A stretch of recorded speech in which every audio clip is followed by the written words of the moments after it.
febre, coriza, congestão nasal, dores musculares, dor de cabeça.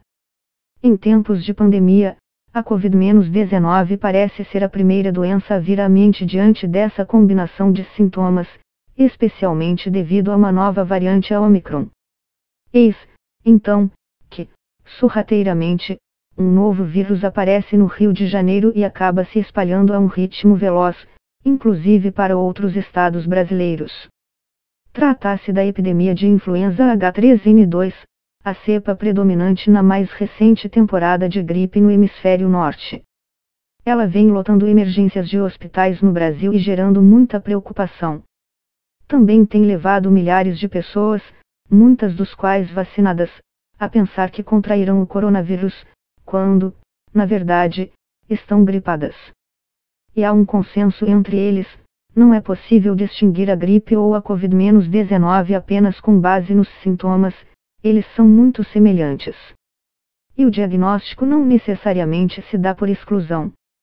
Os sintomas da gripe e da Covid são muito semelhantes, então não é possível fazer esse diagnóstico apenas pelos sintomas clínicos, são necessários os testes confirmatórios. Isso é possível através de exames laboratoriais rápidos, que indicarão se é Covid ou influenza, acrescenta Rosana Richtmann, infectologista do Instituto Emílio Ribas, em São Paulo, concorda. O teste é importante, pode ser teste rápido. Se tiver vínculo epidemiológico, tipo alguém em casa com diagnóstico confirmado, nem precisa de teste, diz Eduardo Sprins, chefe do Serviço de Infectologia do Hospital de Clínicas de Porto Alegre, professor da Universidade Federal do Rio Grande do Sul, UFRGS, e responsável pelo estudo da vacina de Oxford no RS, acrescenta, ambas são causas de síndrome respiratória aguda. Na maioria dos casos de influenza, os sintomas são mais abruptos e na comparação entre as duas, pessoas com Covid podem apresentar alterações não usuais tais como paladar e olfato alterados e diarreia. O diagnóstico de certeza, contudo, é obtido com testes moleculares específicos, mas precisamos lembrar que outros vírus podem também entrar no diagnóstico diferencial, tal como o vírus respiratório sincicial. Em suma, fazer o teste é essencial para obter o diagnóstico correto. Uma pessoa que tenha sintomas respiratórios, dor de garganta, dor no corpo, com ou sem febre, deve procurar atendimento presencial para a realização dos exames confirmatórios.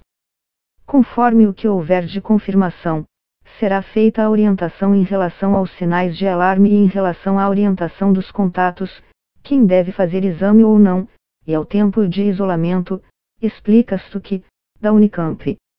Mas, realizado o teste, por exemplo, para Covid, que pode ser feito numa farmácia ou num posto de saúde gratuitamente, é necessário ir ao pronto-socorro. Não precisa ir ao PS, visto que os hospitais estão lotados. Só deve ir se não estiver bem, afirma Richtmann. Neste sentido, Marília Santini, infectologista do Instituto Nacional de Infectologia Evandro Chagas, INI, da Fundação Oswaldo Cruz, Fiocruz, acrescenta que só deve procurar assistência médica caso sinta que é necessário, por exemplo, se a pessoa estiver com a respiração difícil, desidratada, sem conseguir se alimentar ou se hidratar, como em qualquer outra condição de saúde.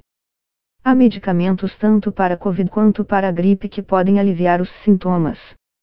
Em casos graves, antivirais podem ser utilizados sob recomendação médica. Mas as recomendações principais são repouso e hidratação. E, evidentemente, evitar contato com outras pessoas, por conta da transmissão. Segundo a Fiocruz, é importante ficar atento aos sinais de gravidade, como sinais de desidratação, como tonturas ao ficar de pé ou não urinar, a criança não acorda ou não apresenta sinais de interação, fica apática, a transmissão da gripe ocorre de forma muito parecida à da Covid. Portanto, em ambos os casos, a imunização é de extrema importância para a proteção contra a doença, mesmo que alguns estudos recentes tenham mostrado que a vacina atual contra a gripe tenha baixa efetividade contra a H3N2. Há ainda das seguintes medidas, também comuns a ambas: manter a distância de 1,5 metros das outras pessoas, higienizar as mãos com frequência, lave com água e sabão ou use álcool gel 70%, utilização correta das máscaras cobrindo a boca e o nariz, adotar hábitos saudáveis, alimentar-se bem e manter-se hidratado, não compartilhar utensílios de uso pessoal, como toalhas, copos, talheres e travesseiros, evitar frequentar locais fechados ou com muitas pessoas.